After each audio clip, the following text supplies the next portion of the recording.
আপনি যদি কোনোদিন দেখে থাকেন একটা উট মুখ দিয়ে গোলাপি বা লালচে রঙের একটা অদ্ভুত ফোলানো জিনিস বের করছে, তাহলে প্রথমে আপনার মনে হতে পারে এটা হয়তো কোনো অস্বাভাবিক অস্বাস্থ্যকর কিছু।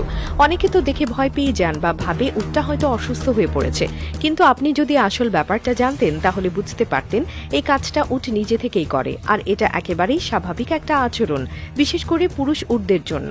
উট যখন মুখ দিয়ে যে গোলাপি থলির মতো জিনিসটা বাইরে বের করে সেটা আসলে একটা বিশেষ অঙ্গ, যেটাকে বলা হয় ডুলা।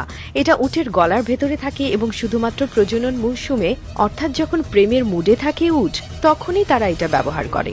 এই ডুলা উটের জন্য প্রেমের এক ধরনের ভাষা। যখন কোনো পুরুষ উট কোনো মেয়ে উটের সামনে আসে, তখন সে নিজের শক্তি, সৌন্দর্য আর আধিপত্য দেখানোর জন্য এই ডুলা ফুলিয়ে ফেলে।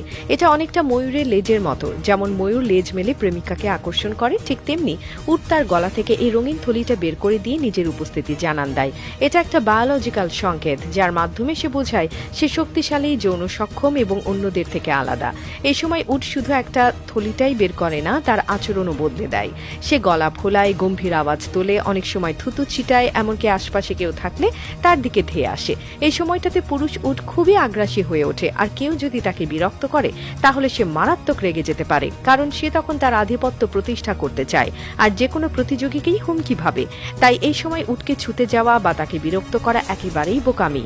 এই আচরণটা শুধু মরুভূমির উটদের মধ্যেই দেখা যায় না, খামারে থাকা উট, এমনকি সার্কাসে প্রশিক্ষণপ্রাপ্ত উটদের মধ্যেও এই ডুলা বের করার প্রবণতা দেখা যায়।